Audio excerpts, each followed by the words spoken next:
I do have some unsettling news. I think it's made the papers, so most of you are aware of this, and that has to do with Caltrain and the electrification program that we have been pursuing for literally my entire career.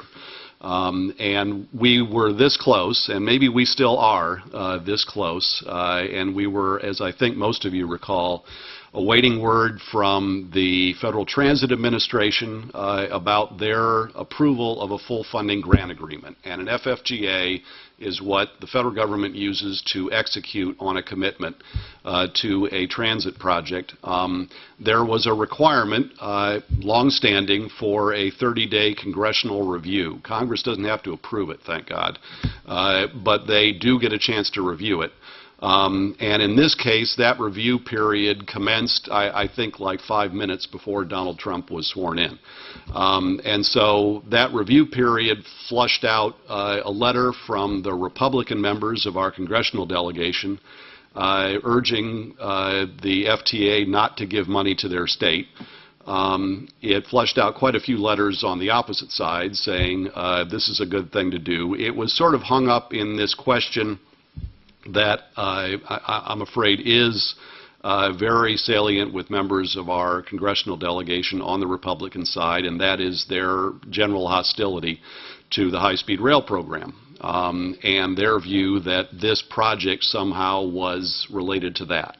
And in some way, of course, it is, because the electrification of that corridor will benefit eventually high-speed rail if the trains get to the tracks. But it will benefit certainly Caltrain, which we, as I say, have been trying to electrify for 30 years. And that predates the high-speed rail concept by a couple of decades.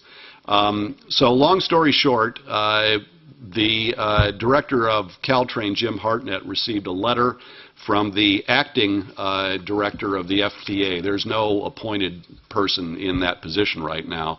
This is the highest career staff person. And that letter essentially said the 30 days has expired and we're not ready to tell you what we're going to do.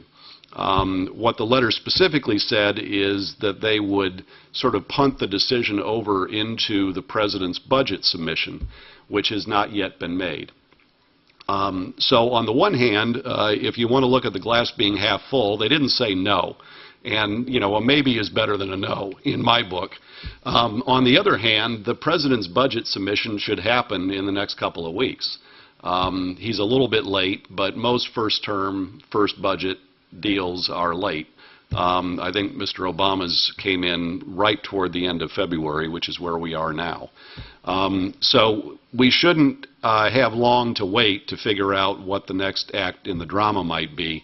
But it is an unsettling development. Basically, the project, you know, crossed all the I's, dotted all the T's. I got that reversed.